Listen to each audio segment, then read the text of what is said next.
Hey guys, we are live. Welcome to the Ultimate Liberty SWAPCAST. Pew pew pew. I guess I'm sort of hosting this. I'm Chrissie Mayr from the Chrissie Mayr podcast, and I guess all of us. Let's go around where everybody knows us from, and I guess how we sort of got into this world. We can start with Toad. Yeah, what's up? I'm Toad. I'm one of the hosts of the Tower Power Hour, which is the official Tower Gang podcast, and everybody really hates me on Twitter. So, Oh, welcome to the club.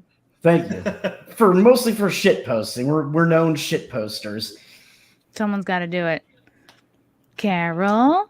Yes, I am Carol Roth. I am a recovering investment banker. I play myself on television, and I am the author of the book, The War on Small Business. I advocate for small business, small government, and big hair, and I have absolutely no idea why I'm here.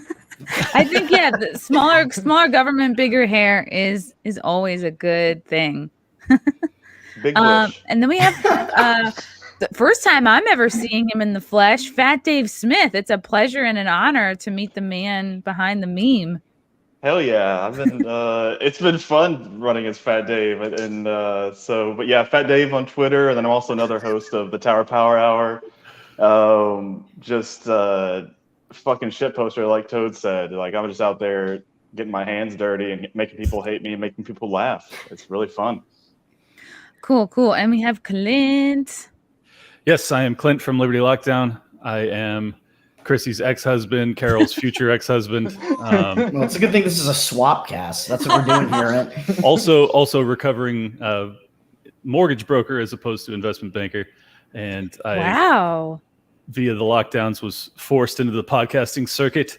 And I've been on part of the problem with Dave Smith and Timcast as of late. So that's probably why you recognize these sweet tones. Sweet tone. It's I thought you said Tower Power. You recognize this. Why. That's how you recognize this sweet dome. That's who. I just think it's funny that you guys are trolls trying so hard to make people not like you. Like, that's not hard. All you have to just post normal on Twitter, and everybody will hate you. You put so much effort into this. Yeah, just say anything of common sense, and they'll come for you. Mm-hmm.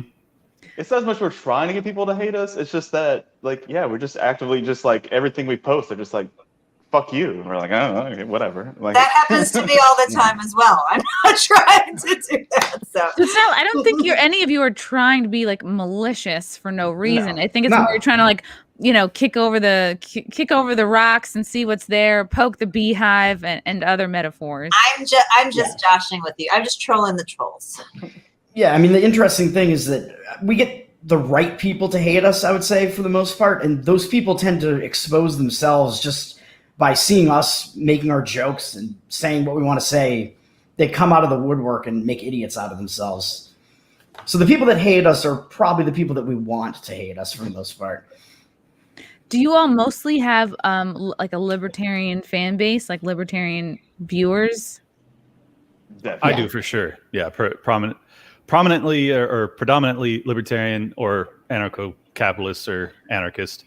And I've been on Tower Power Hour. It went pretty bad 2 days ago. No, it went great. We can talk about that later. No, I thought it was an amazing episode, so whatever. But I don't think I wouldn't actually classify myself as a shitposter. I think that I try and have a fairly serious delivery. And if you hear me on Liberty Lockdown, I am not very humorous. I'm more scaring the shit out of people than if you hear me on Tower Gang. It's like, yeah, I'll say whatever. It just brings out the boyish side of me, the skinhead in you.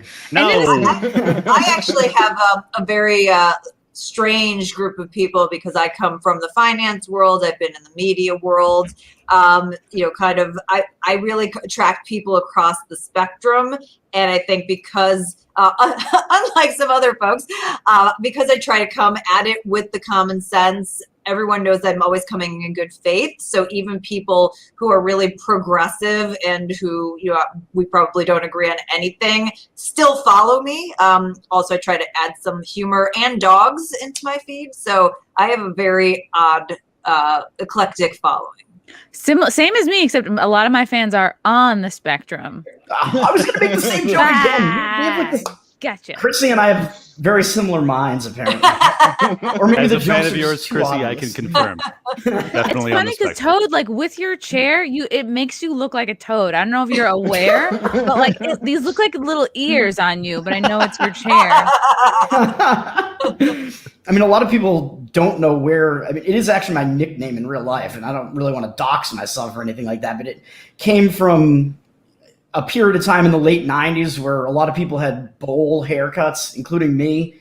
And some people in high school nicknamed me that because I looked like Toad from Super Mario, because I am really short as well. I thought you Toad were is a say lovable character. Toad from my favorite childhood book, Frog and Toad Are Friends. Anybody remember that? I'm totally dating myself now. That was like a childhood book. All Doesn't right. ring a bell. Someone in the chat They're will know. crazy, weren't they? Someone in the chat will know.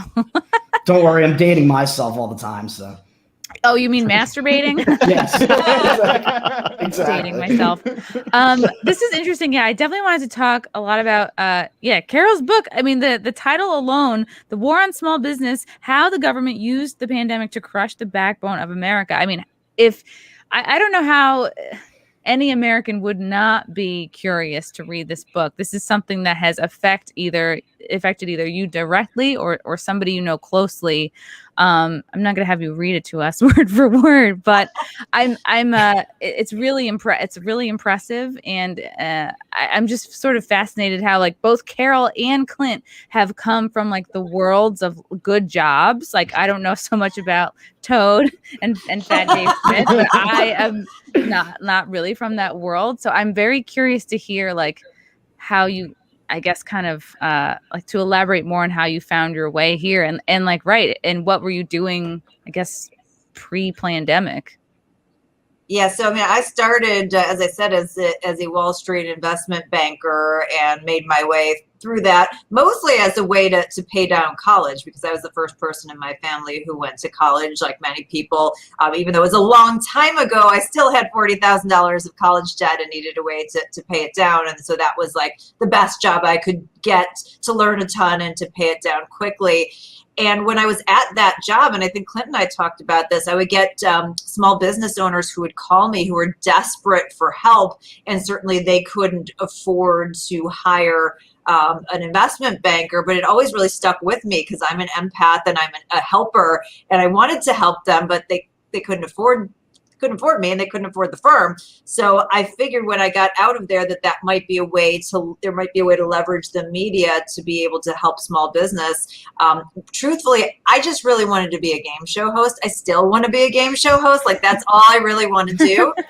But I went into the small business arena because that was sort of the easiest transition.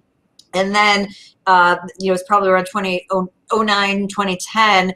And then because everything was going on with elections and things, 24-hour news cycle, anybody who's talking business started really getting pulled into politics. And that just went to another level in 2012 when Romney got the nomination because he was a private equity guy. And they're like, nobody knows what private equity is. Hey, you were an investment banker. Like you could talk about that. So all of a sudden I'm on CNN with Piers Morgan explaining the auto bailouts and like became like this political aficionado and knew like nothing about this, like probably 2 years before. So I really kind of got thrust into all of this, but have always, I wrote another book called The Entrepreneur Equation that did very well. That was about small business and all the risks. Never did I think the number one risk to the small business was going to be the government coming in and shutting them down, subjugating their property rights. And so when HarperCollins came to me and like, hey, this is going to be historic from an economic standpoint. Do you want to write about it? I was like, oh, that's a nice little project, like an idiot, not realizing that this is this Herculean task that's going to go on for 15 months. And like it was going to just, be one clown show after another. But in retrospect, I'm glad that I was naive and stupid and agreed to it, because as we're seeing, they're already gaslighting about what happened. And there are people who believe that everybody was locked down, that we were all in this together, that small businesses were appropriately compensated, and then don't realize this was the most historic wealth transfer we've ever seen in our lives. from Main Street to Wall Street. And so you've got people that are like counting their little like stimulus dollars, and like the Brinks truck is rolling behind them with like trillions of dollars, and nobody's noticing that because they're counting their stimmy money. So I'm really thrilled that I had the opportunity, but boy, that was a big task that I signed up for. And I noticed, Carol, on your Twitter feed, I'm actually trying to find it right now. Okay, I did find it. I'm going to bring it up because sometimes charts, I know for me, charts are helpful. Numbers, not so much. But sometimes I just need a little picture. And Carol, you tweeted out this chart. This isn't via capitalism. This is direct transfer courtesy of central planning government /Fed. Yeah. Only the rich could love this economic recovery. And it's like, this is us. We're Team Purple. And this is crushing it into infinity. Yeah, it's pretty stark. And I'm a free market capitalist. So if that happens without government interference, great. If you're going to work your way into that and outcompete, and you're going to gather wealth, that's fantastic. But you'll notice that the amount that the stock market gained is almost exactly the amount that the Fed printed. Go figure. And so you had sort of two different layers of things going on last year. You had the government shutting down small businesses. Those revenues, that money that a consumer was going to spend was going to the companies that were open, which were Amazon and Walmart and anybody who was politically connected. So their revenues expanded. But then you had all of this unprecedented Federal Reserve intervention in the market on top of the already unprecedented amount of Federal Reserve intervention into the market. And so that, expanded multiples and transferred and created, all this value transfer really at the expense of retirees and savers, small businesses, everybody who's, kind of part of the Main Street. And that is the tragedy, and it is being rewritten as a capitalist issue, when those of us who've paid any attention to this know that it's directly out of central planning. Carol, I don't think you understand. Higher inflation means higher wages. This is easy stuff. Yeah, CNBC said so, man. They did. It's the most embarrassing that you're supposed to be the channel, of credible business news. I worked there as a contributor for 4 years, and I was so embarrassed. It's like, way to go. You're going to make $2 more an hour. Pizza's now $23 a slice, but hey, good silver lining there. We're a business we saved channel. 16 cents on hot dogs, though. So, it's literally epic gaslighting. Like, I've never seen anything like that in my life. Yeah, and what happens with the money printing part of it is that the money that gets printed, it immediately goes to the politically connected, so they get to use the money before we see the impact in higher prices. And by the time we see any of the money via higher wages, that money has already been devalued to the point where we're already getting screwed by the higher prices. So again, it's part of this massive wealth transfer to Google Cantillon effect. Yeah, the Cantillon effect. Yep. Yeah. And let's just also be clear. In a period that we've been in, kind of post Great Recession to now, there's no monetary policy that's getting people back to work at this point in time. I'm not sure that there ever is, but at this point, the Fed printing money has absolutely nothing to do with the disconnect in the labor market. So them even pretending that it does is just, it's like spitting in everyone's face. I just want to say too that, if you're old enough to recall, this is exactly what happened after the 2008 collapse. They bailed out the bad actors, and the consumer was the one that was punished. And what you're seeing is a populist uprising amongst both the left and the right that are realizing that the American government has completely abandoned their duty. If you believe in their duty to be looking after the American people, which as a libertarian or an anarchist, I certainly do not believe that. But for the average person that does perceive it to be that way, they've abdicated their role. And I think that you're going to see growing social strife as people come to this realization that we are in this basically on our own, and there's going to be no one that's going to bail us out. And it's absolutely infuriating as someone who was a mortgage broker that was involved in real estate that literally liquidated hundreds of houses in the 2008-09 collapse. I don't want to see it again, and I see it coming. and it pisses me off. It pisses me off that I actually know what's happening, and I can't break through the idiots at MSNBC that are telling people that inflation, that the silver lining of inflation is that if you cut your pizza a couple extra directions, you'll get more slices. It's like these people are fucking idiots. So it's very insulting, and I'm so grateful that we have alternative platforms that can get this message out to people so that they can prepare, because it's going to get ugly. But the challenge is, though, like we don't have enough people like kind of who aren't in the flow, who understand these things. I mean, the amount of people, who are busy running their lives, taking care of their kids because, oh, by the way, they can't put them back in school or camp, or they have to wear a mask or whatever.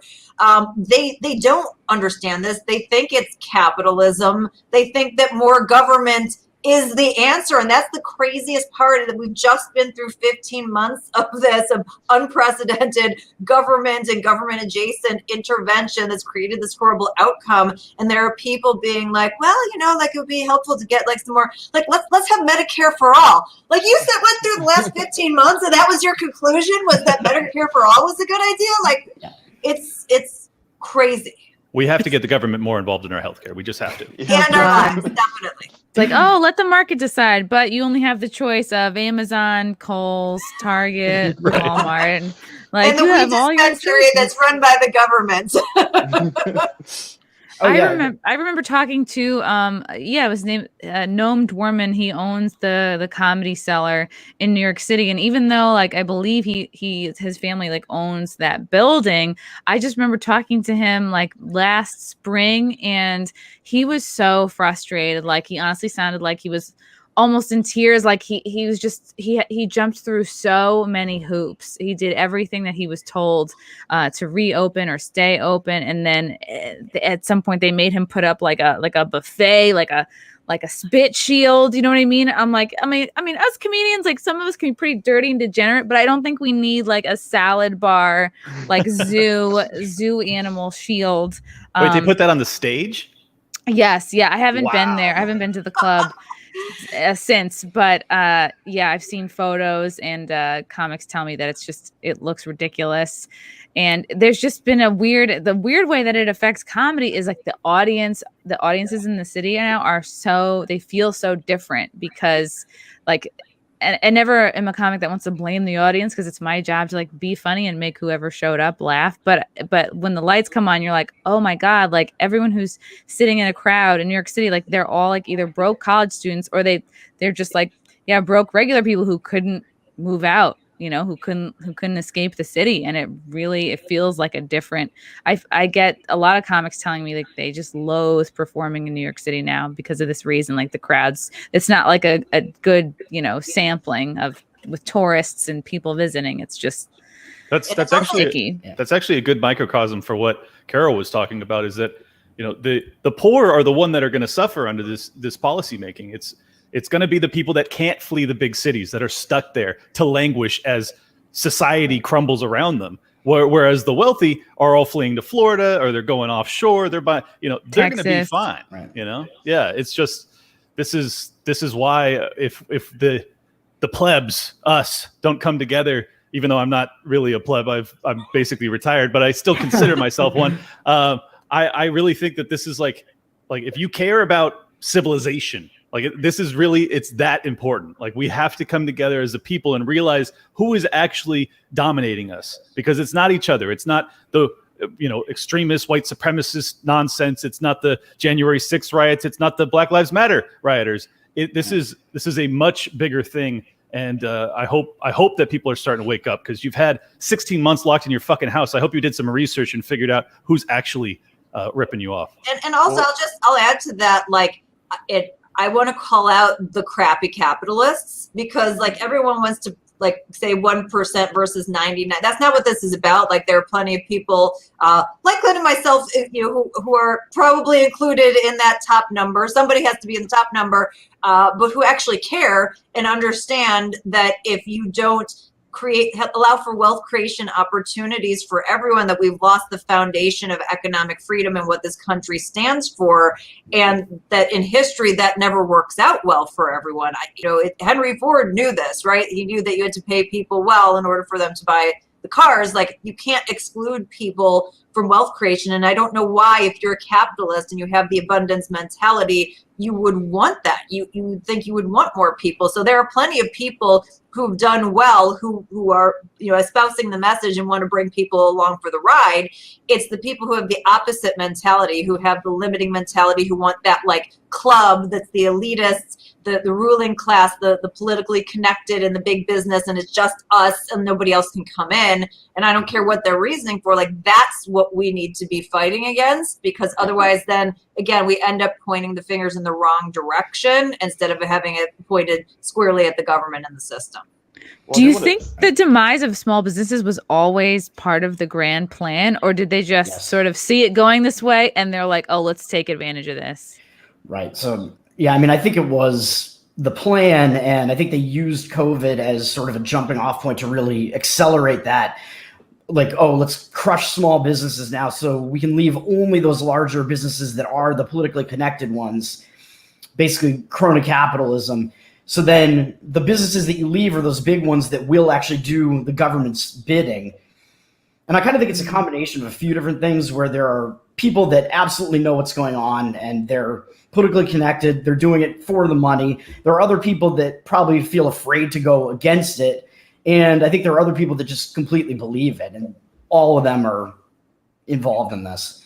Which is why when you have Ian Smith, he kept his gym open in Belmar, New Jersey. What was it called? The Tellus Gym. The Tellus Gym, yeah. He pissed so many people off because he kept bobbing and weaving and stayed open and stopped charging memberships, but then like way upped his merch. So then it would like make some money back that way through merch. And people like fell in love with this guy. It's like, how do you not, if you live in New Jersey or anywhere near there, go out of your way to like throw money at this guy? That's a true American hero right there. Yeah. I think the state of New Jersey wound up seizing the gym and their assets and their bank account or something like that. They're in the book. They racked up more than $1 million in fines from the state, which I'm assuming they will not pay, but that's kind of the state of where things were. Incredible. Well, it's crazy. I'm not as old as some of y'all. That's a little jab, but thanks for outing us as the old. Wow, maybe we just moisturize, okay? But I morbidly obese Dave. Yeah, true, sorry. Yeah. I'll die by the time I get to your age. Yeah, I was going to say you'll die early, Fat Dave. Yeah, you're gonna lose a leg first. Of COVID. You diabetic. He has a comorbidity. Yeah, but you have multiple comorbidities. But I was gonna say that I don't remember a time ever where the government has had a chance where even the people are going against small businesses too. Like they're telling, like maybe not just for the reason of small business, but like you don't need to be open because you're endangering my health. And like it's like it was almost like a golden plate given to them. Like, hey, you can not only take away small businesses, you can also get the majority of people like agreeing with you to do it. And it's like it's kind of crazy and really scary about what happens when the government and the people together are behind the same thing. Yeah, I mean, I lay out the case in the book. It's kind of a choose your own adventure book, and kind of lay out the case of the intentionality, not just during COVID, but kind of leading up and how we got to the point where they were able to do that. But it really doesn't matter. Like, it doesn't matter if you think that the small businesses were too small to matter or too hard to control. The outcome is going to be the same. And that's where I feel like we can get people to come together. So instead of saying, it was intentional. No, they were incompetent. Oh, it was just convenient. It doesn't matter. Like, what we care about is the outcome. And that's where I've been able to find a lot of common ground with folks. It's like, I don't even need to convince you that like lockdowns weren't the right answer, because like we didn't have lockdowns. There were all kinds of places that weren't locked down, and it wasn't based on data or science. It was based on political clout and connections. So if you can come to that where you realize, okay, these people were singled out, and then realize they weren't appropriately compensated, that in and of itself is enough of the argument. I don't need to tell you what was the right course of action, because like either course of action on liberty or lockdowns, shout out to you, Clint. Wow. Free advertising. Yeah, no, I mean, I think I kind of have a different conspiracy theory here, and it's not really a conspiracy theory. I mean, if you want to go with the World Economic Forum, I think that the Great Reset, you can look at all these politicians using the same language to describe what's occurring and get really conspiratorial. Whether you believe that this is actually all orchestrated by those, small nefarious figures in smoke-filled rooms, I'm not sure. The way I view it is it's much more simplistic, in my view, to see this as essentially the end of empire. Like, this is just what happens when you have a country with a government that has grown to this magnitude, that has this level of tax receipts, that has this level of corporate handouts and bailouts and things like that. This is where you go. I mean, you end up with big business entrepreneurs that seem like they're not, the worst people on earth, but they realize where their bread is buttered. That if you get so much of your revenue from the government, you're going to, that's your customer. And I don't know how you can break that tie as long as you have Amazon and Twitter and YouTube and all these people that have, in my view, they almost certainly have massive contracts with the CIA or the FBI or whoever. I think this is just a natural progression of a government that's too big and an empire that has basically bankrupted us. Yeah, big government with small dick energy. Yeah, it's a real terrible combination. The worst of all worlds. I mean, what can you expect when all politicians are above 70 years old? Like, they can't even get up with Viagra. So, they're definitely going to have small dick energy. That was talk about gaslighting, man, to watch Pelosi just get her hair done willy-nilly, to see Newsom just out at a restaurant with his buds.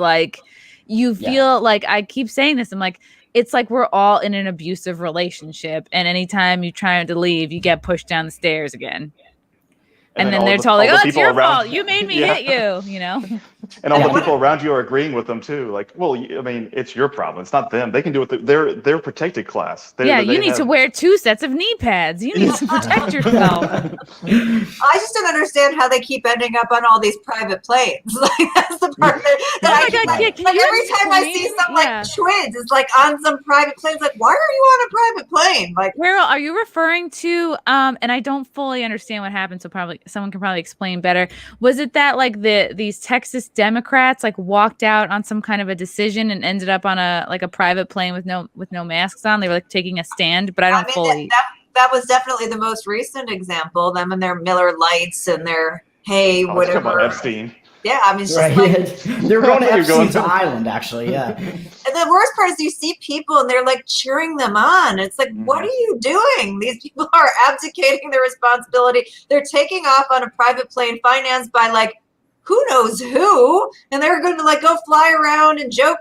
What's happening here? This is you should be completely horrified by this, not going, you go, girl, you go get some Miller Lite. What's happening? Right. I wish COVID was actually as lethal as they claim it to be, because then maybe all those people would just take themselves out by doing that. Yeah, let's get dark now. It has kind of devolved, or maybe it's always been there and we're just uncovering it, into just brainless fans of a certain team. That's kind of what it feels like. Nobody cares who's the better team or who should be winning. It's just oh well, I bought this jersey years ago, and well, gosh darn, I'm gonna keep wearing it. Well, that's the best part about having no team, is I get to hate everybody equally. It's very fun. Right. I'll amp it up one. I think it's gone beyond the sports. It's gone to religion, and they think that government is their god. And it's the worst religion ever. And so they're just blindly following their cult leader and saying, yes, this makes sense, and drinking the Kool-Aid. And this becomes what they live and breathe. We can't escape it. And I think that's even more dangerous than stupid sports fans, right? And when you don't have God, and you are kind of spiritually bankrupt, not you have to be a Christian or whatever, but we've all seen examples of people who they're freaking out in a Victoria's Secret, for example, or they're burning something down. It's nice segue. Oh, there's something missing. There's a chunk of you're spiritually unwell. There's a lack there. There's a vacuum. And what fills that, it's this perfect taking advantage of. It's like hooking up with a girl with daddy issues. It's the government can swoop in and be oh, we'll join our team. You can wag your finger at everybody else and feel superior because you actually suck IRL. Yeah, it's all these people are like they're already like terrible people, and so they want to be part of something bigger, and then they got their amazing moment where they can grandstand for fucking 12 months of saying like you're the problem because you don't wear the mask or you don't social distance, and I can be the I'm the religious zealot that is better than you. I mean, it's crazy, the religion and statism kind of crossover there. Yeah, it's like hall monitors on crack. It's just not good. They're going knocking door to door. Hi, can I tell you about masks and jabs? Yeah. Hi. Yeah. Well, since I did bring it up, I don't know if you guys have seen this. This was kind of like trending this week. And we can talk about this because I think it's a symptom of like a larger kind of a community illness, I guess. Like this woman had a meltdown in a Victoria's Secret because this Black woman was filming her. And I'm going to play a little bit of this to see what you guys think and maybe see what the chat thinks of this. Oh, before I do, I don't want to forget this super chat because it's flying away. And I also don't even understand this super chat, which makes you think it's one of your guys' fans. Okay. From Neil, is Robbie Sove extra gay for simping for corpos? I don't understand any part of that. Robbie Suave is Suave. I believe is a Reason Magazine type of libertarian, so more mainstream libertarian. Gets numerous things right. I believe he is actually gay, and yes, he's most certainly extra gay for simping for large corporations. Of I course, thought that they should ask about Rico Suave. Yeah. Exactly. Like Gerardo in the 80s. Robbie's his son. It's like, yeah, I'll take Rico any day. does Rico Suave now identify as Latinx? Well, He's better. That's true. Unless he's Just like a bigot. Leguizamo. Yeah. All right, cool. It's Latinx. Latinx, right. That sounds like a woodland creature. I love it. Okay, I'm going to share this because this is what we all came here to see, is a lady freaking out in Victoria's Secret. It's so funny because this would have never happened had this woman not got a free panty coupon, which like any women maybe on this panel or watching knows, it's like that's how they get you. I thought it was their back new. in my day, you would freak out in a Victoria's Secret because you looked fat in the lingerie. Now she's freaking out because of some other viral sort of moment here. I mean, she also looks fat, but that's besides the point. Oh, I thought she was one of the but she's got a lot of confidence, so it's yeah. Oh, her being fat isn't the point here? What? Oh, no. Okay, so here's the article. Isn't it funny? It's on heavy.com. No pun intended. All right. Victoria's Enough about her weight. Victoria's Secret Karen, Short Hills. Shout out to New Jersey. Mall video goes viral, and there's a video dubbed Victoria's Secret Karen. Poor lady. Online has gone viral and is provoking questions about how Millburn, New Jersey police handled the incident. Wow, this woman's only 25. That explains her mental illness. Okay, so let me just, I'm going to post this and I want to see. Supposedly it started when the white lady wanted, but it's not on this video. Apparently she had a request to stay 6 feet away, although she's not wearing a mask, so I'm not buying that as an excuse. Wait, were somebody going to say something before I play this? I was going to say that I'm going to blame the lockdowns for the mental state of these people before even seeing it. Oh, yeah. Yeah, it's probably her first time out in a while. She threw away all of her panties with holes in them. She's like, let me go to Victoria's Secret. Look, they represent me now. They're going to have ugly models. Yeah, that's what I was going to say. I need to get me some new thongs. If she is one of the new models, that's what I was Oh, my God. That is too funny. Okay, we're going to play this. I don't know what you guys think. She would have to be missing an appendage and have a colostomy bag or something. You're going to miss it really quick. The first thing you see in this video is actually this woman does catch her hitting her. So let me see if you guys will see it. Wait, let me go for the beginning. Whip.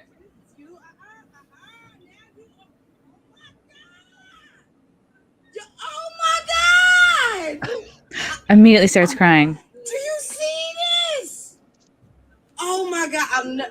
She learned. By the way, she learned this from the soccer players. She just tried to run and hit me. Oh my God! And now she. Did you see her? You saw her, right? They all saw her. Why would you ever try to hit a black lady? Oh my God! Well, this is. This is exactly what happened. You hit the nail right on the head. She was caught like going to hit this black lady, and I would not recommend unless you like want to go down the whole of the story. But later in this police report, this woman, this blonde lady said over and over, she was afraid of losing her job and afraid of losing her apartment because she was caught on film, like, hitting a black woman. And to the brainwashed left, that means an immediate ejection from society. You lose everything, game over. So that's what this also mixed in with, probably some good old fashioned mental illness, but that's what this woman I think is going through. It's like, yeah, bitch, you're not Chris Brown. You can't hit black ladies. Yeah, I mean, listen, there should be. Hit me. She tried to hit me. Now I want security for you. I mean, listen, I know people are stressed out right now, but like, you can't hit people. Like, that's insane. This is like, there's so many Karen situations which are, like, you kind of feel like you only have part of the story. And I've been in situations where I'm like, oh, if you started filming now, this would look totally different than if you started filming 5 minutes before. But True. Legitimately, if she was going to hit her, I mean, like, that's pretty clear-cut violence. Like, that's not cool. I actually am going to be the only one that dissents on this. So let me give you my 2 cents. I think this is not even a joke. I honestly think that they got into some sort of conversation prior, and the black lady went to pull her phone up to record her, and the white lady is reaching over to swipe the phone down because she doesn't want to be recorded. That's all she's saying is she's crying there. I think that it's sincere. I'm not sure that she was actually swinging to hit her. I thought she was hitting at the phone. Justified. Interesting. I mean, I could see that being the case. Yeah. Well, so this is my Amtrak story. So my Amtrak story is I was going to see a client, and I was going from Delaware to Washington, D.C., and I got on, and I was in business class, which on Amtrak means like you have a guaranteed seat, but none of the seats are assigned. So you can sit anywhere you want in business class. And so I needed to have a window seat because I had a lot of things to plug in. And I finally found one next to this like Amtrak employee who was like asleep at the end. There was nothing there. There was like no paperwork. There was no water bottle, nothing. So I go in there, and like 45 minutes into the Jersey, like I hear some guy like screaming and like freaking out. And I was like, what is this guy freaking out? And then I'm like, oh my God, he's freaking out at me. And he's like, you took my seat. And I'm like, what do you mean? There's no assigned seats here. Like I've been here for 45 minutes. Like I didn't take, like, go find another seat. No. So the Amtrak employee sitting next to me is like, okay, fine, dude. Like I'll get up, you can have this seat. And he's like, no, I want that seat. And I'm like, okay. And my normal reaction would not have been a pleasant one, but I realized same kind of thing, that like someone's going to pull their phone out at that moment. They're going to miss this whole thing. And then it's going to be crazy lady on the train going nuts. So I moved over, had to sit next to this guy. And then of course was amusing myself with like taking pictures. Like I'm sitting next to this a-hole and, like trying to figure out like how I could spill on him. But then again, like he's crazy. He like literally is like some guy flexing on me on a train. So I didn't know what he had. And like all these guys around me are like, miss, like you didn't have to do that. And I'm like, way to stick up for me, guys. But anyway, and I was like, I know, but I'm a public figure, and I know the second that I do, someone's going to pull out their phone, and it's going to be like the story is just going to be my part of the story, which missed the whole reason why this happened to begin with. So I am very empathetic to the like catching the dispute mid-time. I do have the guy's picture, by the way, from the Amtrak. I still have it on me. And one day I will track him down and out. So I'm just saying, he was definitely like a VC or lawyer type of guy. And like, I know he was like a little snot, and he's going to get it one day. Small dick energy. This is like your Rosa Parks moment, right? Yes, it really is. Exactly it really is. Yeah. I will not sit in the back. I will not sit in the aisle. I'm going to have the window. Yeah. I want to show the rest of this because this does get, okay, it's a lot more of this just like screeching, squatting. Again, a lot of it she's saying, get away from me, but she at no point leaves the store. Like, if this woman just got up and walked away, the situation would be over. And now I think she's like leaning into the victim thing. scaring me. I mean, it could just be that time of month, you know. Oh, come on. Chrissy, you don't walk away from free panties. You stay there until you get the panties. Well, yeah. This is too much. No, why did she walk away from me? No, I was here. No. We're not doing this. And then this part, like, I'm out. Like, I want no part of it. yeah, the employee's like, bye. This part, the grand finale. This is how I know this woman has a theater degree. Is this part right here? Oh my god! Leads down. He's a professional soccer player. I watched them do this during the finals over and over again. Anytime anyone came near them, they would flop onto the ground. Is that why somebody mentioned Megan Rapinoe in the chat? They could not be any less attentive to this woman, by the way. There's women like stepping over her to swipe their Amex card. Yeah, I was gonna say, I just love the thought that there's someone in the background like, oh, man, where are the G strings at? I need to get. Yeah. Look, this is what she does. She asks about a coupon. I mean, this is what the lockdowns have done to people. This is the outgrowth of the PTSD of being locked in your house for 15 months. Yeah, I mean, I walk into Victoria's Secret expecting to see sexy women in lingerie, and you're going to give me this? What the hell? Good luck. Good luck finding that. It's called 2 out of 5 advertising stars. versus reality. Learn it, love it, live it. If you want sexy, you're going to have to go to Sears for that now. Oh, no. I will say this: I don't know who's responsible. This part too. Oh my god! Wow. Just something else. I'm saying I'm threatening you, so I'm recording to protect myself. This is too much. But okay, a moment of Victoria's sympathy. Secret stock go after this. Oh my god! Right? If this woman is genuinely like, oh, this is the end of my life. Like, if she truly believes this is the end of her life, then this. You know what's not going to help it? Doing this. Yeah, I was going to say, doing this will be the end of your life. This is my favorite part. She says, "Get away from me," while following walking her. towards her. But I guess that the other question is, why is the other woman still there filming it? Like, why isn't she left? Like, why is she Steven Spielberg and recording this for like posterity? I agree. Yeah, they both could have ended it by Pretty just much sort at of any like time. walking away. The blonde woman went to the cop school of commands and just like stop resisting. Oh my god! Can we all at least agree that cameras on phones were a mistake? Absolutely. I mean, like, none of the guys are saying that because they all have like their phones are full of the dick pics, but and not their dick.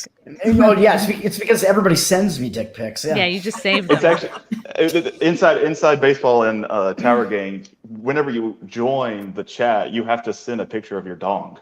Wow. We start chanting "Show dong." Yeah, Boys will be boys. All right, super chat from I think one of your fans, Amoy Kane, Carol and Clint. Thoughts on 991 billion reverse repo on 630? I didn't actually read about that. Did you read about that, Carol?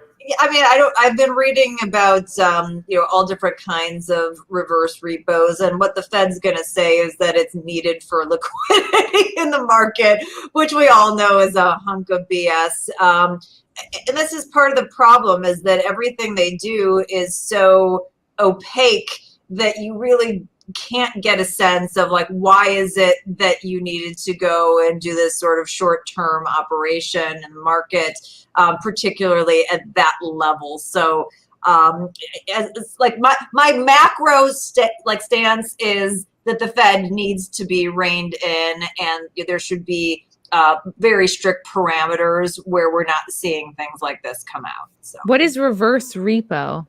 Is this not a sex move? yeah, damn it! I was gonna say this. That's the reverse repo. yeah. Oh, Yeah. God. So basically, we're gonna get into like It's when the government bends you over. Yeah. Yeah, I mean, that is at a high level. Basically, what all of the repos are, reverse repos, is the government bending all of us over. But they're basically short-term agreements to repurchase securities in the market. One side is a purchase, which is a repo. The other side, the person who's going to purchase the other side, is the reverse repo, without kind of getting into the specifics.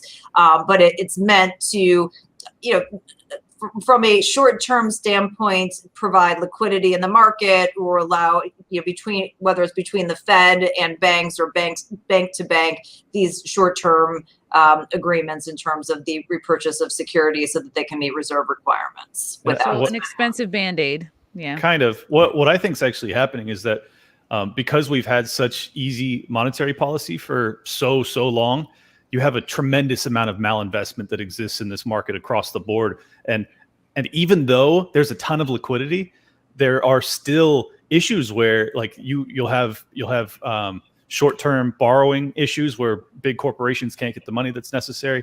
And it's because it's just so opaque. You have so much counterparty risk. It's just, I'm horrified that they're setting us up for a massive collapse, and that this type of stuff, even though it doesn't seem to make sense, because as Carol said, there is a ton of liquidity in this market. I think that there's a reason for it, and I don't think it's just to increase the bubble further. I think that there's actual like fissures within the economy that are starting to show themselves. Well, I wanted to mention this earlier. Back when we were talking about people trying to leave like New York and all these big cities, I honestly kind of feel bad for them because they are moving, trying to buy a new house, and then people are saying, well, oh, there's low interest rates and you can get it real cheap. And then in a couple of years, they might lose it and lose their whole livelihood, even though they left these big cities. Because if the Fed, we could see a moment where a lot of people leave and then just lose their houses and their jobs by leaving also. They're kind of fucked either way. Well, and there's also, there's the government inflation in terms of all of their, taxes and whatnot, like property taxes. You go, you buy the house and you think that you can afford it. And then you have this, chain on you from property taxes, and the levels that those have increased. Like I'm in the wonderful state of Illinois, and there are people that I know in the suburbs, 2-income middle-class families who have had to give up their houses because they bought a house, normal, average suburban house,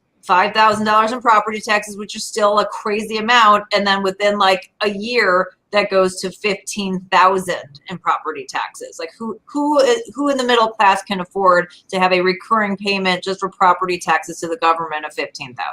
Oh, and by the way, in Illinois and now everywhere else, you can't deduct that anymore.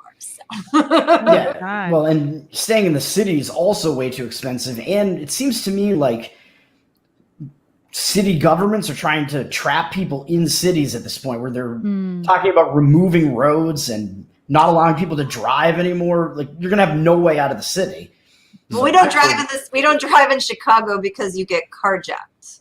Oh, it's not even funny. Like, that's the reality of the situation. So Carol's like, I'm getting a rickshaw, and but without the government, who would remove the roads? I'm getting an army tank. That's my next vehicle. If she rides around in a rickshaw too long, she'll get rickshot. I would not want to live in Chicago. Rickshot. Okay, cool. Another super chat from Neil. Thoughts on the paleo question? Are you talking about the diet? I don't know. It's like Atkins, I guess. The paleo question, good, man. The paleo question is, I'm more into the ketogenic diet personally, but the paleo question was about, I think it was Rothbard's creation. I'm not sure if it was him, but it was basically the idea that libertarians should use the Republican Party to further their goals. I am not a huge fan of it personally because I believe the RNC is corrupt to its core. But there's a lot of difference of opinion amongst the libertarians as to which direction to go. I thought it was more like Rothbard and some other libertarians aligning with paleo conservatives because they became anti-war in the 1990s, basically after the Cold War ended. I thought it was more like that, not necessarily using the Republican Party, but I think it was also a failed strategy for various reasons. I'm unaffiliated, but as I said, sort of small government, big hairish. And I am for breaking up the two-party system. I think it's the biggest duopoly in the entire world. So I'd like to see fewer more parties and fewer, less concentrated power. And at that point, yes, maybe you need to have some alliances to advance certain things. But, in terms of just going fully aligning together, I think that we already have too much concentrated power as it is. And I've heard conservatives make the argument, well, libertarians don't deal in reality. They're just kind of like up in the clouds. They're idealists. They should kind of make a plan for how reality is right now, instead of like, well, in a perfect world there wouldn't be a duopoly. Do you guys hear that a lot? Oh yeah, Yeah. yeah. We get Well, that. also a ton. you also have Kyle Kashev tweeting out yesterday that we need to stop letting libertarians define conservatism. Like, Yeah. like even they don't even like, they just start saying things about libertarians. They'll just attack us whenever they can because it's an easy scapegoat whenever they fail. I mean, let's just call it like it is. Like the GOP is a mess. Like right now, there's a huge fracture in the GOP as it is. So I feel like they need to kind of get their own stuff together before they worry about everyone else. Because like that, how many people have you seen say I'm leaving the party or I'm this or or whatever it is? It seems like they don't really know what's going on. What I don't understand is they believe that there may have been shenanigans. I'll just That's a perfect way to say it. keep us on. Perfect. Yeah, They were A big based on a some lot of knuckleheads. oopsies. Yeah.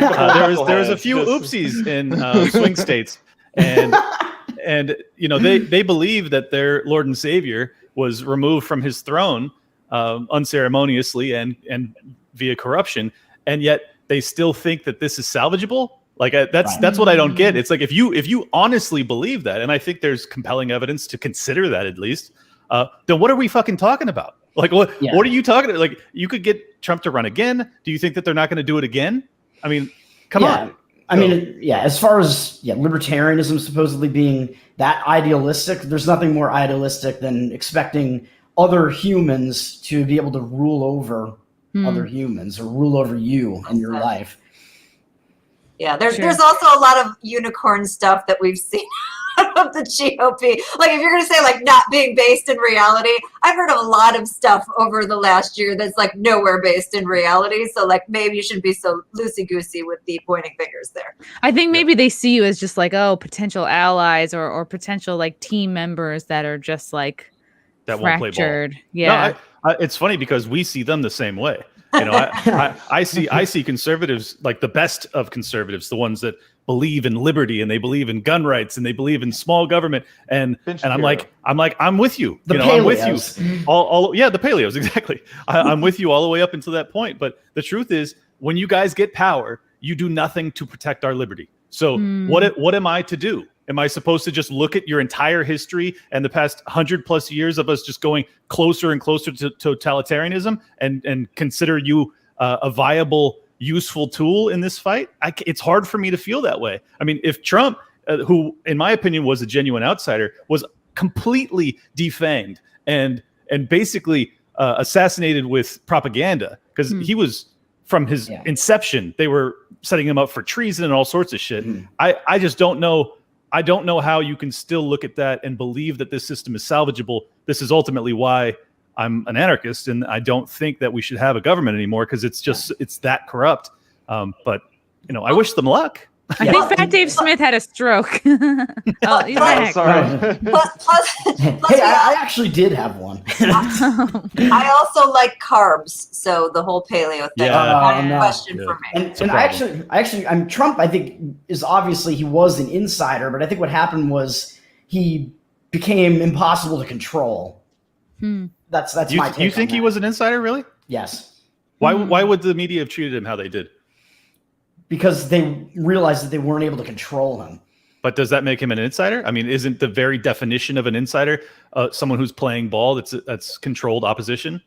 Yes. Okay. So let's say I think they planned on him being an insider then, I guess, and he turned out to not be exactly. If that makes sense. They thought they could turn him like straight guys at Pride. Yeah. I've never failed once.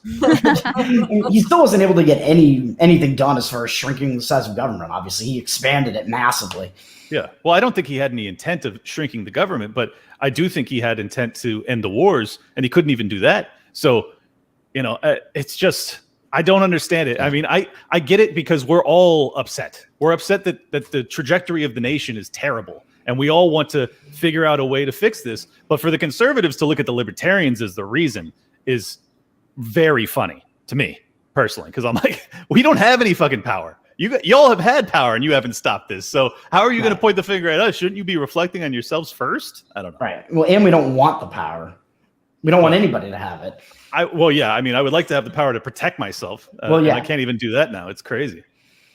All right, Fat Dave Smith is back. Taking the guns. Oh, he had to go to hit the buffet line. I had to get a snack. Buffet line. He was just pulling it out of his own rolls of fat. What are you talking about? Okay, non sequitur super chat from John Sochachki. I paid and hung around homeless shoppers at Short Hills Mall in 0607. Lady melts down at Short Hills Mall.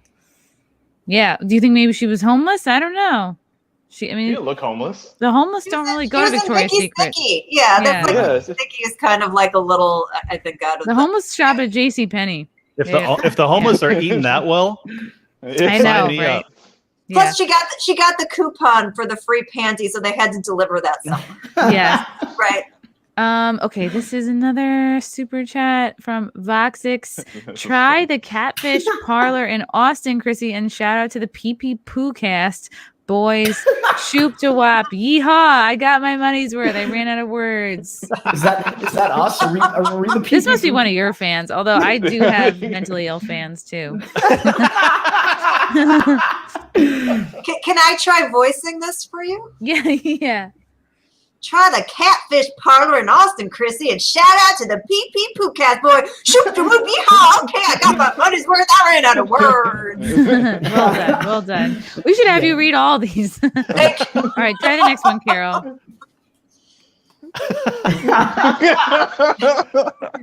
Chicks with daddy issues, good or bad, depends on time or preference. Also, 6 million, too high or too low? Oh my God. Jose is another host that comes on a lot on our podcast. So he was. I saw this super chat early on. I started laughing because he's the host of No Way Jose podcast. I'll give him the shout out for it. He paid this $5. Feels like three separate thoughts. That's usually how it works. That's usually actually the maximum that he can get to. Do we feel like Eric Cartman would be a better fit for this? Yeah. Okay, like chicks with daddy issues could be like good or bad, like depends on the time or preference. Okay. Also, like 6 million, too high or too high? What are you doing? High or too low? I just love that it's not asking is it too high or too low, is that the actual number, or should it be higher or should it be lower? What is 6 million that he's referring to? We can't even talk about it. 6 million chicks with daddy issues? I bet there's more. I love that you are so innocent. You don't know this reference. It makes you way more endearing. It's a reference to the Holocaust. So I am sorry. As the resident Jew, no, let's stay on the Holocaust joke. I'm going to say that figure is way too high. I'm not touching that. I'm half German. As a big fan of Jewish people, I think the figure was way too high. I wish it hadn't been so high. Jose, you freaking psychopath. Seriously. Super Truther 4-5. Do you know about or have any thoughts about quantum currency? Oh God, is this not crypto? Is this a more complicated version? I know cryptocurrency. I would imagine quantum currency is quantum computing encrypted currency, which seems interesting, but I don't know anything about it. Yeah, that's above our pay grade. I'm sorry. Yeah. This seems like a chat that would come on like Timcast. It's like I know. Maybe they got confused because we are on at the same time. Maybe they got their screens confused. Because it is something that sounds like, hey, what's the long hair guy? I can't remember. Ian. Like Ian. Have you know what crypto? I mean, our backdrop is money, so I changed it. I changed it in the middle. But yeah, as the computer guy, I should probably know something about that, but I do not know enough about crypto, so I need to know more. I don't know if this is supposed to be funny. Is this okay, this is not a super chat, but the Roth bar diet is mostly gefilte fish and matzo ball soup. It's another Jewish joke. Sorry, this is what the Tower Gang It's okay. I think it's a combination. It's an attack on the paleo strategy as well at the same time because you're eating all these carbs. Yeah. Okay. All right. We'll accept it. From Torgo the White, Kyle Kashuv's quote is the perfect example of conservatives are progressives during driving the speed limit. What have they conserved? Exactly. You tell me. Attributed to Michael Malice. Yeah. Right. He's one of my daddies for sure. Yeah. And then you hear, oh, Trump had everything was going to happen in the second term. Like, just missed it, Yeah, those 2 Trumps under Bush really helped us out. So I don't know. It's like, I think Trump could have been better in his second term. He also could have started World War III. I don't know. But I know that Biden's terrible. So I'm not like, don't get my questioning of the GOP or of Trump or any of that shit as an endorsement of the DNC. I mean, they're pure evil. So yeah. I mean, just like if you're somebody who is a fiscal conservative, whether you're libertarian, independent, fiscally, regular conservative, some mix of the non-binary conservative, whatever it is, if you look at the amount the deficit was expanded under Trump, that we got nearly $1 trillion pre-COVID. If you look at what Mnuchin did, Trump's badgering of the Feds to continue to bring back down interest rates after they were starting to go up, like all those kinds of things, no matter what you thought about, his other policies, and there were some of them that, made sense and were good, that part, he was not anywhere near the realm of fiscally conservative. He looked much more like a Democrat from that standpoint. And so I think there's a legitimate conservative criticism of his fiscal policy. Fiscally, other than tax rates, he was worse than your average Democrat. I mean, in terms of spending, it's incredible. And he also allowed for the lockdowns. You can blame it all on Fauci if you want, but he still put Fauci on that stage and didn't fire his ass. Not only that, let's also, because I researched this and wrote a book about this, by the way, if you haven't bought it. Oh yes, everyone buy it. I'm a fan. I just bought it. 15 days to slow the spread came out of the Trump administration. They were the ones that handed the playbook to these stupid governors, thinking that they were just going to run with 15 days. That was their brainchild. So in terms of what kicked this whole thing off in motion, and there were a whole slew of things that kind of where they dropped the ball prior to that. But like that whole brainchild came straight out of a press conference on March 16th from the Trump administration. Yeah, and the other thing you expected from a New York Democrat for like all his life, and then just immediately just turns around 4 years before he gets elected. It's like, well, I can get with these guys now, but it's not like he's going to change ideologies, on a dime. I mean, he's a progressive like all the rest of them pretty much. And the other thing that he did was also establish the federal state of emergency, which allowed for the state level lockdowns to happen. So fuck that. And then he talked about how, he wished that the governors would lift lockdowns and lift mask mandates. It's like, motherfucker, you gave them this power. Like this was set in motion by you. So that's what bothers me the most about the Trump supporters is that especially the ones that hated lockdowns, they have completely given him a pass. A pass. It's just like, what are we doing here? I mean, I'm not trying to say that like Biden is any better. Biden is way worse. But like, how are you not upset with Trump too? That's always the argument. They'll be like, well, what if Hillary was in there at that time? Maybe we way worse. It's like, well, we don't care. Like, it's like it was still fucking awful. I didn't close my business before. It didn't matter. And I'm okay with him giving that power to the states. I feel like that was the right thing. But you shouldn't give him the roadmap that says it's going to be 2 weeks and it's okay to shut down small businesses first if there are clusters of this, that, and the other thing. That was the roadmap was the problem. I think the authority of decentralizing that power is okay, but the roadmap is what I had the problem. Well, I'm a big 10th Amendment guy. I would have been fine with states' rights. However, I would also like them to acknowledge the rest of the Bill of Rights. Like you can't lock me in my house and put me out of business and allow Amazon and all these other companies to make trillions. No, not okay. Agreed. What's crazy is that they locked down people from going to church, and these are Trump's supporters, and they still didn't say they still supported him after that, which is insane to me that he never got shit for that he never absolutely ate it on that one. They just kind of were like, well, I think had they tried the lockdowns under Hillary, there's a chance that we would have seen a real violent uprising. So that's the other reason I'm like, I don't know if Trump's presidency was any better than had Hillary been in there. I mean, at least the conservatives would have been like, no, we're going to church. Are you out of your mind? You think with Hillary in charge, there'd be more or less fights in Victoria's Secret? I think I would be forced to shop at at Victoria's Secret. All of Bill's girlfriends would be fighting in Victoria's Secret and throwing down. But here's the thing: I don't know that we would have had lockdowns under Hillary. Ooh. Yeah, because they may have implemented them to get rid of him. It's certainly possible. Yeah. Oh man, there'd be no COVID if Hillary was in charge. That's a real mindfuck. We're going real Alex Jones right now. Let's do it. That was Trump's problem. Hired terrible neocons who all betrayed him. Yeah, he hired Bolton. Like as soon as he hired Bolton, I was like, hey, that ain't anti-war, brother. I don't know what you're fucking been paying attention to, but that dude is responsible for most of the wars over the past 20 years. Yeah, Bolton, and Pompeo, and Mr. Wall Street. I mean, come on. Oh boy. Jesus Christ. Taking it away, taking it down. Yeah, maybe I don't know if Trump felt pressured, bullied by everyone around him.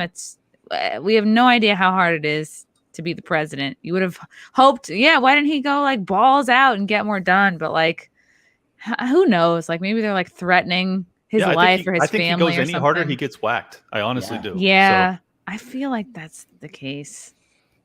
Yeah, that's why I don't even blame the guy. I'm just saying I don't think this system is salvageable, because if you can have a guy that Trump, who's a billionaire, self-made, can go out and do other stuff, doesn't need this, and he still is able to be cowed, then we're screwed. I mean, I don't see anybody else getting in there that's going to be like, oh yeah, I'm going to risk my family and my reputation. I'm going to be dragged on media 24/7 for 4 fucking years straight. Everyone's going to think the worst of me, and also the government's going to work to undermine me every step of the way. They're not going to actually do any of the things I want to do. It's like, this is a fool's errand. Definition. Well, you just gotta admit that the bureaucracy is now larger than the government itself. Than the regime. It's larger. It's bigger, and it's like it's not going to come down just by one guy. There was also a part of it, though, that I blame sort of the average American, and again, as somebody who didn't vote for either of the people who were, kind of the main candidates that time around. There was this, like, from the moment that Trump was elected, there was this incredible, like, hysteria. I don't know if you guys remember back this far, but people were wearing safety pins. Oh, so God, yeah. A safe person, an ally who didn't vote for Trump, and you can come talk to. I mean, like, people were literally. I thought that was an LGBT thing. Like, if you're they just happened to all be in the LGBT. They had one up here and they had one down there. That's what I was going to say. Damn it! That was part of the biggest problem of Trump's presidency, was the way that everybody behaved during it. And I feel like if people would have just like sort of ignored it and went like, whatever, or treated him the way that they treat any other president, like whatever. But look who controls the media. There's no way they were going to ignore him. But that's what made the whole thing so disdainful, and that's really what ended up with the division that we have now, is because the people acted like such incredible lunatics, and we ended up the resistance, right? I mean, for how many years? And again, it's like, you don't have to like the guy. You can be critical of like whatever policy, but this whole like, this is the worst thing to ever happen, and these other people aren't just equally as horrible, is, the rest of us were kind of going like, what's happening? Well, they were told that he was the worst thing ever to happen, and they just like a mama bird puking it back up. I got a quick critique for the conservatives too. It'd be a lot easier to convince people that you're I don't know how to phrase this. He would still be in power. I can't. Sorry, I'm trying to get us right. If you guys were willing to talk more openly about the fact that you endorsed that you actually voted for him, because I don't know about you guys, but in my life, I know a ton of people that are secret Trump supporters. I know hardly anybody who's an overt Trump supporter. So like for people that are living in this delusion that there is no one that actually liked the guy, it's very easy for them to be like, well, of course Biden won. But if y'all would have stood up at work and said like, yeah, I am a Trump supporter, whatever. Well, I think we tried to on a little day called January 6th, but we all know how that was painted. I'm not talking to you, Chrissie. Over 1 million people there. I think that was, with people being afraid of losing their jobs, etc. Like, I think that was the people really showed up for that, despite how stressed out and how gaslit they've been Basically for years. 9/11 too, really. Oh God. And personal opinion, is- I was proud of the conservatives on that day, despite the violent aspects of it. I thought it was amazing that they were finally willing to actually get in the streets because they had not done anything to protest lockdowns in a meaningful way for an entire year. It was disappointing that it had to come down to protecting Trump as opposed to just protecting their fucking right to leave their house. Right. I would have liked to see them do it all year like Black Lives Matter did.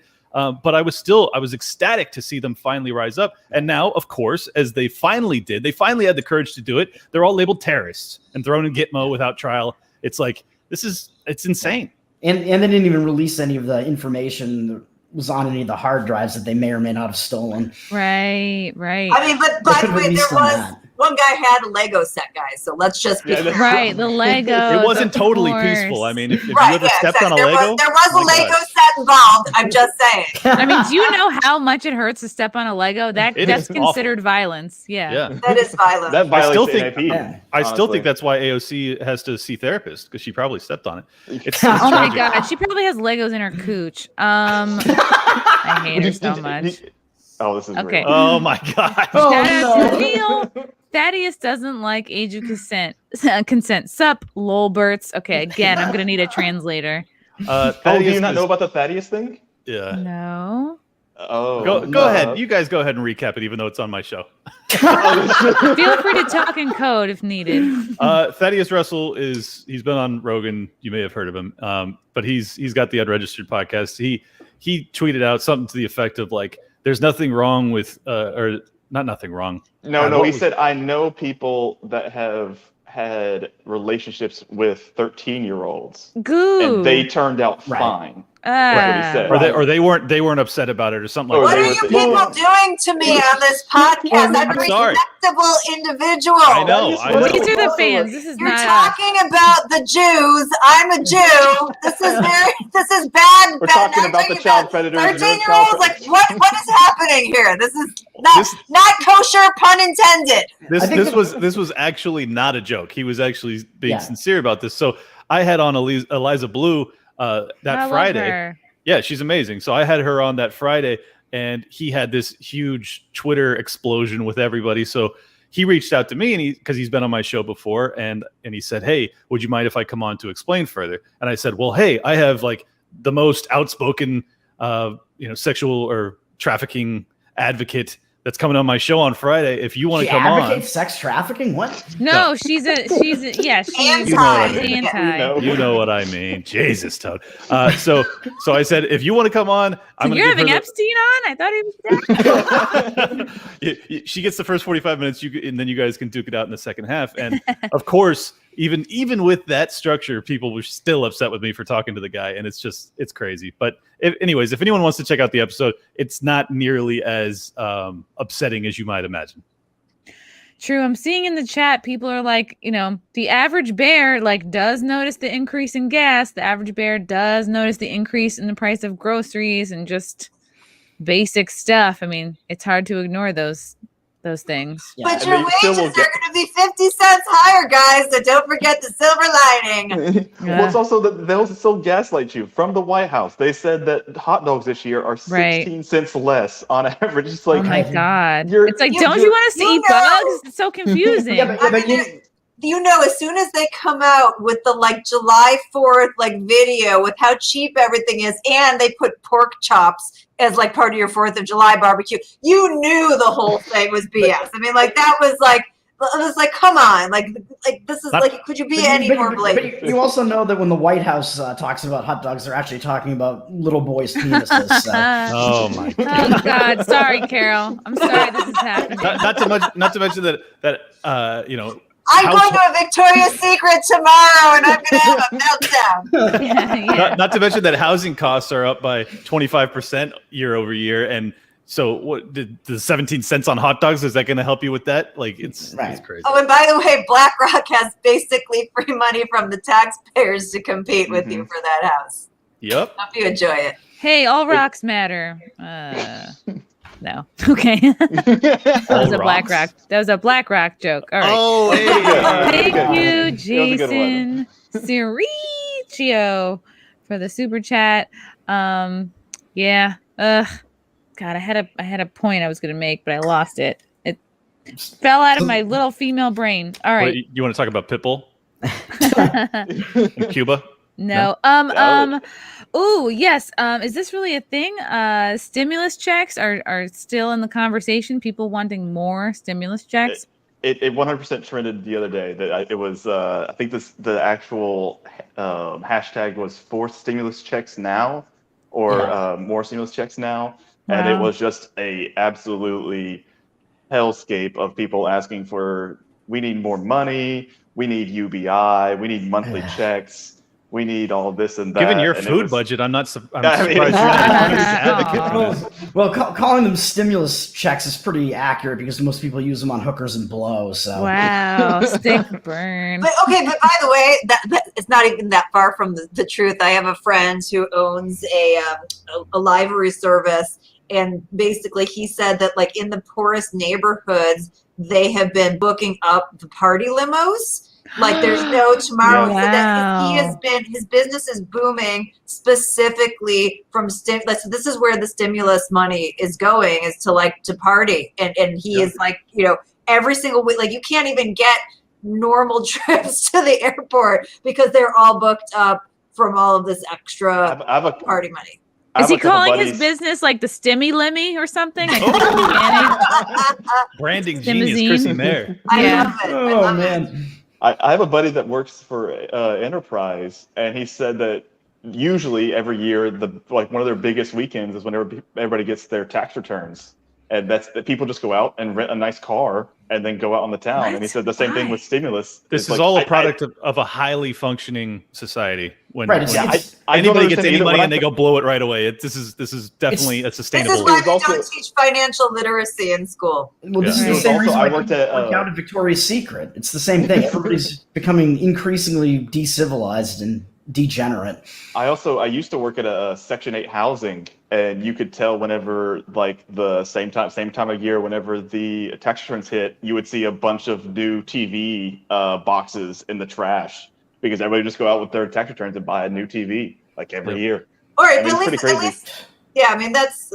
I guess it's all our money. So but who are we to say what we should spend our money on and what we shouldn't spend our money on? And you notice it's like the last death rattle. It's like the people that are like, oh, I really do have to get a job. No, send us more stimmies. It's like, no, bitch, you really do have to go get a job. And everywhere is hiring. So literally everywhere. There's 9.2 million of them. You could anyone who wants a job could have 3 of them. Yeah. And it's not just they're open jobs. They're actively trying to get you there. They're giving you $1,000 bonuses just for a week.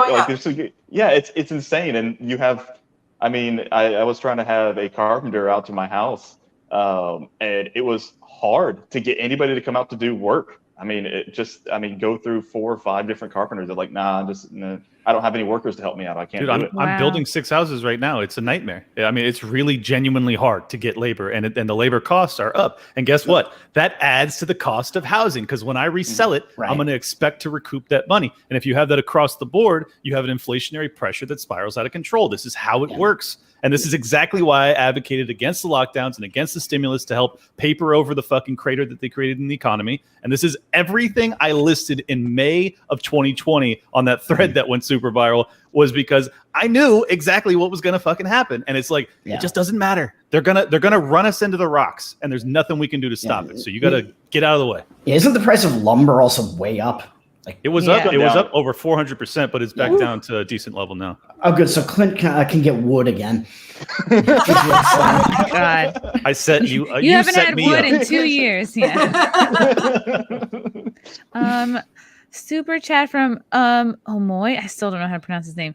At college in Cali, I would lose my scholarships if I said there are 2 genders, or I said I don't hate Trump. Seize their endowments. Carol is based, by the way. Can I do this one like Jimmy Vollmer? Oh yeah. You guys know who Jimmy Vollmer is? No.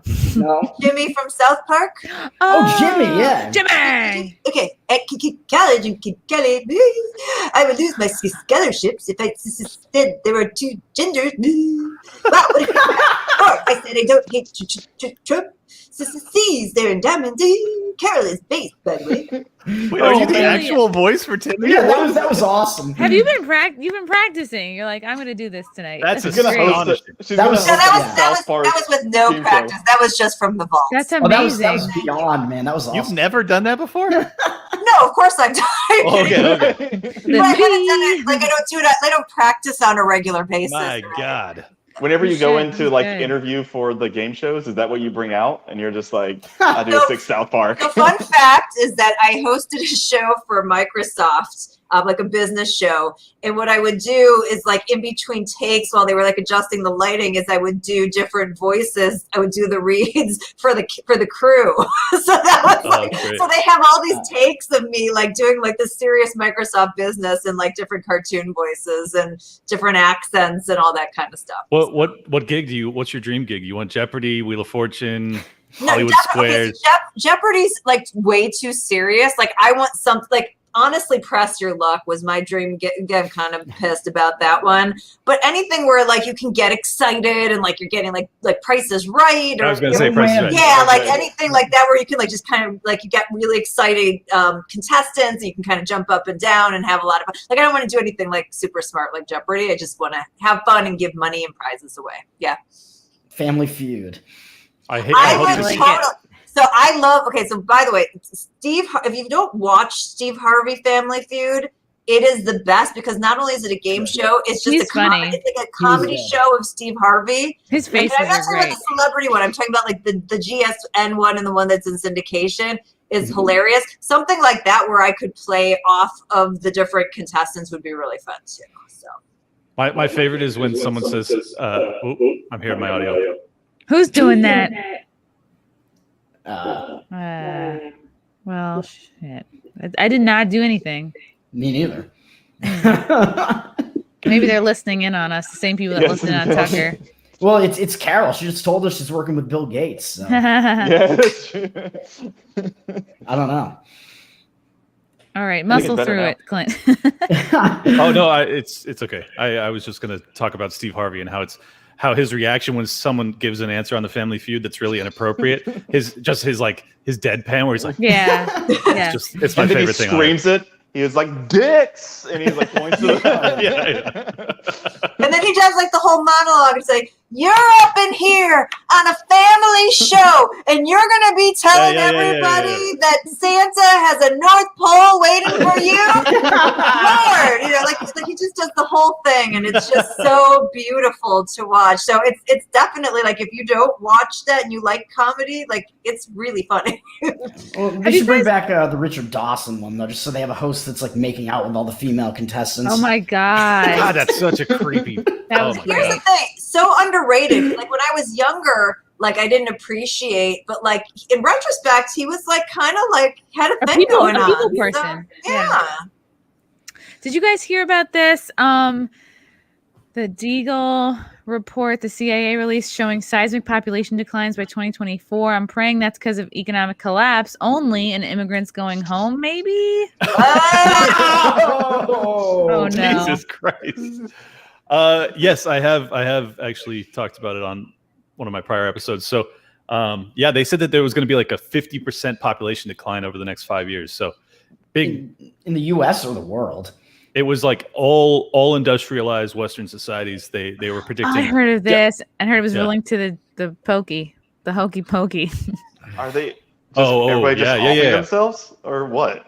No. That I mean, they don't give a real prognosis as to like why. It seems more like a threat than a diagnosis. That's slightly disturbing.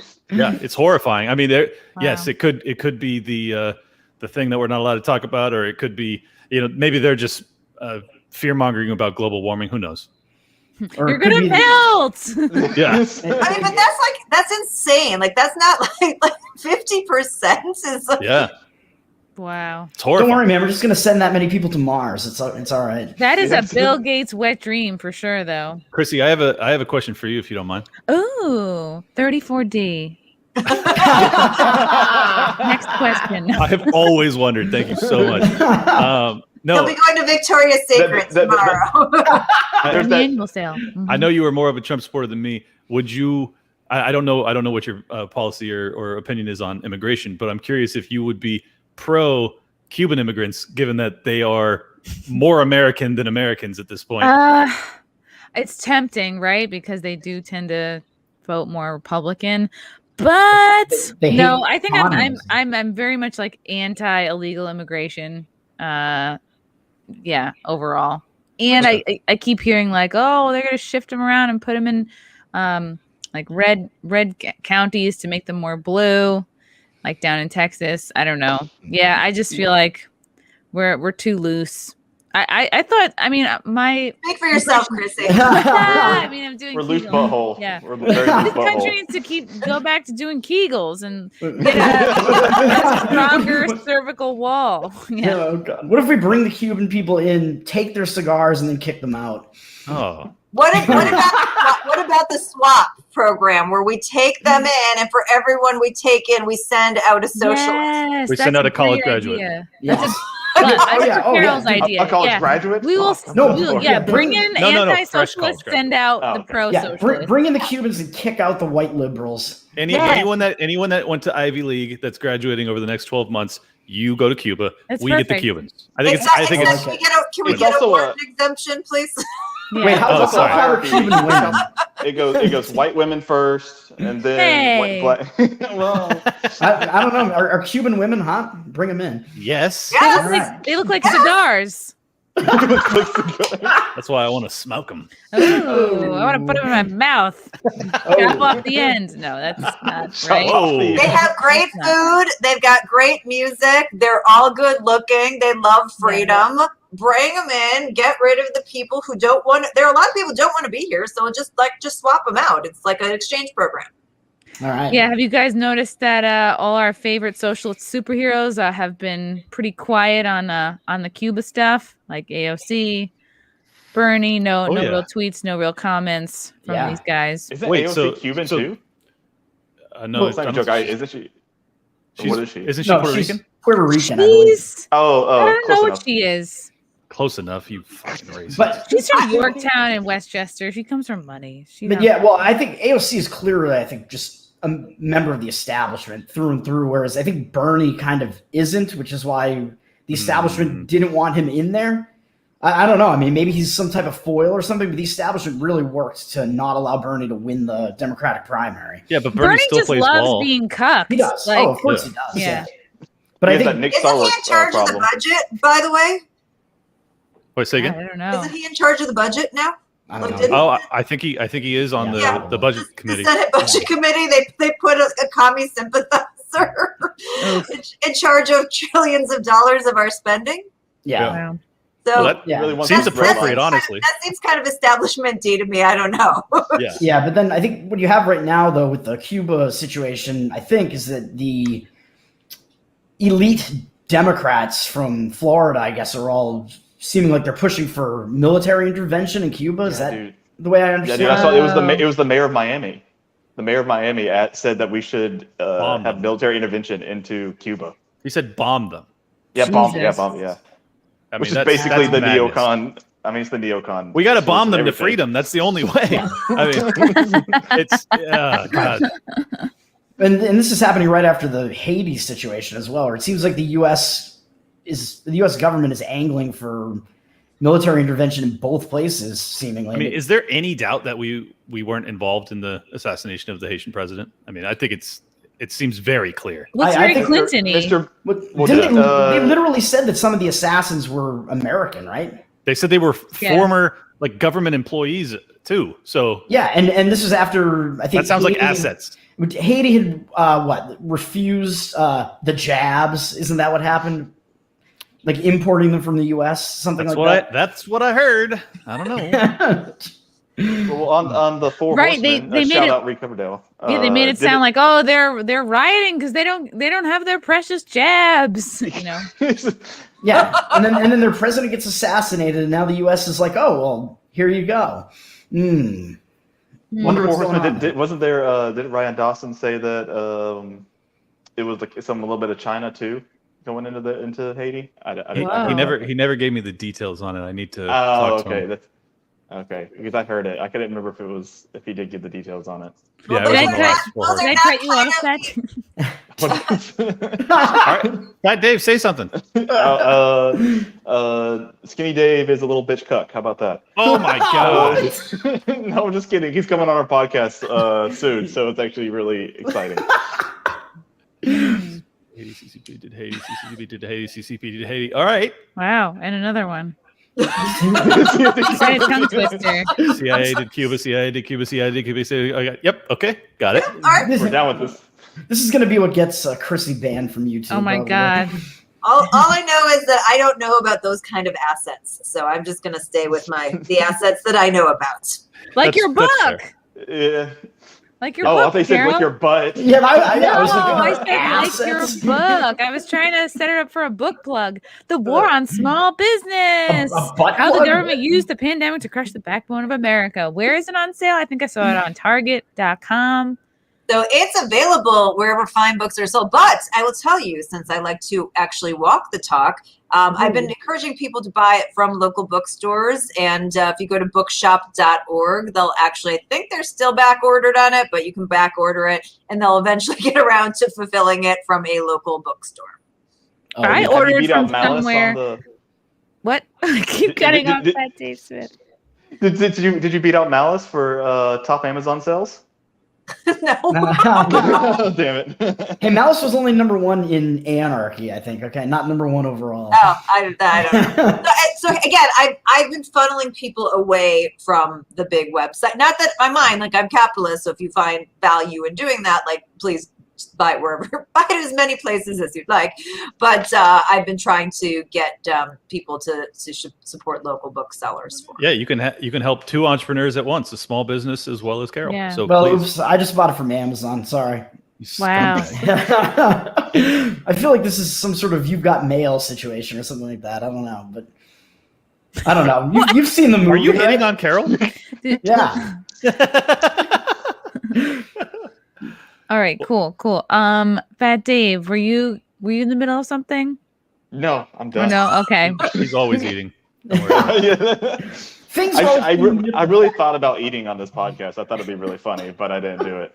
Until you actually get morbidly obese, I feel like you're not giving your all to this character. So please. Hey, you're not even like chunky. Like, what's the deal with that? I feel like this is false advertising. Oh, I'm sorry. Like, Yeah, I mean, come on, dude, chunk up a little bit. I remember I was posting to someone. People were saying this to me. I'm like, yeah, I'm just gonna tell my wife, hey, my internet friends really want me to get fat. So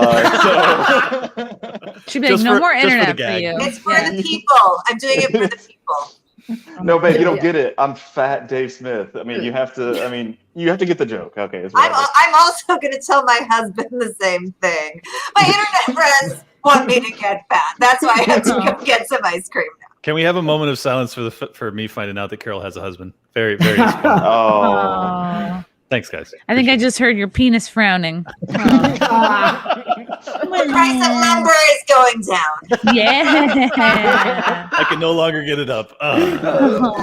Wood is scarce.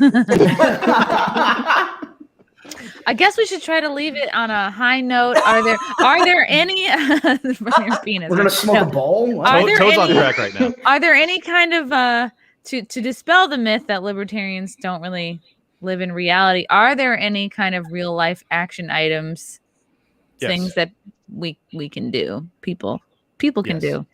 do. Diversify out of fiat. At least have some exposure to assets that'll be protected if we end up in a hyperinflationary death spiral. Gold. Yeah, that would be helpful. Arm yourself like you're ready for war, even though you're a peaceful person. I think it's really important that we represent a deterrent to a tyrannical government. Those would be two things. And then if you want to get involved in politics, I think that you should give serious consideration to not fat Dave Smith, but normal size Dave Smith, as I think he will be one of the most compelling candidates that we've had in a very long time. So look out for him. Wow, yeah, that's exciting. Yeah. Cool. I'm going to talk on from the capitalistic side. Is that please think about voting with your dollars and support small businesses. Right now, or at least before COVID, the economy was divided in two, half of it with 30.2 million small businesses and half 10 to 15,000 large businesses. If you want some additional impediment for us putting more power on the side of that concentrated amount, start to really think about how you're spending your dollars. Don't necessarily go to the chain restaurant every time. Go to the local restaurant. Think about where you're buying this, the war on small business. All those kinds of things. Like that really does make a difference. And I don't think that we step into our role in capitalism enough. Yeah, if you're going to blow your stimulus check on nonsense, blow it at a small business, for the love of God. Yeah, I mean, a massage parlor or something. Yeah. Or your local You blow it cocaine on dealer. them, they help you blow it back. Literal blow. I mean, I would say like just talk about what you believe. Like, don't keep it a secret, really. Yes, have some courage, man. It's like we're running out of time here, folks. Yeah. Yeah. Grow a Just for pair. your mental health, like go outside. Like fucking like find some people to do shit with. Like I just feel Fat like we Dave all- Smith, go for a walk, not a Yeah. run. Don't be a loser. Stop being poor. Yeah, stop. Learn to code. Learn Yeah. to code. Already do that. Okay, cool. Guys, this What was about really... you, Chrissy? You don't get out of What? this just because you're Oh. running this thing. Get Yeah. get I off know. the I'm thing. just he's not Vanna libertarian. White. I'm just turning the letters. God, I don't know. Yeah, I'm all for like fucking keeping sane and self-care and like filling your own cup first, because then you're if you're not in a good mood and you're not taking care of yourself, like you're gonna be getting in fights in underwear stores. And yeah, I'm all for sacrificing a little bit of your like public persona or identity or whatever, like reputation for what you believe in. I think, yeah, That's why you're the Hence best. lot more me people being could- here tonight. I'm sacrificing a bit of my right. reputation. See, look like Carol. Be like Carol. Thank you, Carol, for risk talking to us degenerates. She's doing it for the cause. She's withstanding all of our sexual jokes. Well, yeah, Yeah. especially after our podcast the other day, you're dealing with us now. So And I would say that if you understand the unsustainable nature of this stimulus-ridden economy, realize that you're living on borrowed time, and every dollar that you get from the government that's printed out of thin air is an asset that you should be using to better yourself and get yourself in a more financially stable position, so that you can then look after those in your family that aren't doing the same. I really think that it's urgent. It's really urgent that we start to take care of our own house first, and then if you can build from there, you might be able to look after your neighbor, or your friends, or your family, things like that. Yeah, saving, not buying like dumb shit. I mean, you can still do cocaine, but just like on the weekends. Also buy it for your friends too. Like Yeah. make sure Yeah. do it all And buy it together. from a Yeah, small help 'em business out. owner. Yes. Yes, they are Buy small from- business owners. Don't buy your Buy- cocaine from Pfizer. It's Yeah, they buy- already have buy- enough money. yeah, buy it from that Buy it from- homeless dude on the corner. No, buy it from the Cuban that just came over from Cuba. Oh my Oh, god, yeah. They have also the best cocaine anyway. So Yeah. All right. To just plug it out, everybody buy Carol's book at all the places she just told you to. Follow her on Twitter at Carol JS Roth. Anywhere else they can find you and follow you? Please no, don't follow me. No. anywhere Okay. else. Okay. Don't Okay, follow me perfect. home. Don't follow me. Just go see me on Twitter. That's enough for all of us. And follow Toad and Fat Dave Smith on the Tower Power Hour. Follow Fat Dave Smith. I think it's at Fat Dave Smith and Toad Fat Comic at Dave. oh what? It's Fat Comic Dave. Fat Comic Dave. Yeah. Excuse me. And at anarcho_Toad. Anything I forgot? Me? I don't mean you. I meant with Toad and Fat know, I'm Dave. kidding, I'm kidding. Yeah. Okay. No, I and mean our Clint- Tower Power Hour is on YouTube right now, mostly under YouTube. Tower Power Yeah. Hour. So, and we have at Tower Gang Pod, I believe, is the Twitter account for Twitter. it. Yeah. And Dave Smith and myself will be on with these degenerates in 2 weeks. Ooh. Yeah. Hell yeah! And we'll last do but it. not least, Clint. I didn't want to be a Clint tease. Oh, That's my job. and I heard a Clint is just a big dick, or just a small Wow. dick. Damn it! I fucked that up. God damn Next it! time. Thank next you. time. Do you want me to give my contacts? Yes, I do. At Liberty Lockpod on Twitter, Liberty Lockdown on YouTube, Spotify, iTunes. Odyssey or Odyssey or whatever you want to pronounce it. Everywhere else.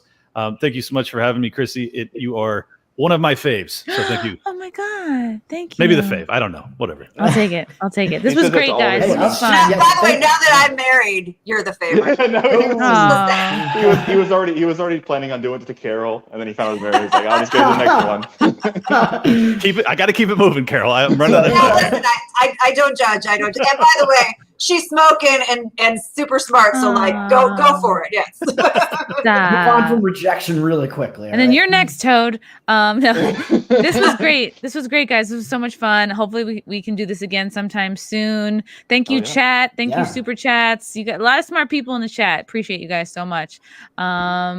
This was great, guys. Talk to you again soon. Yeah, Bye. thanks.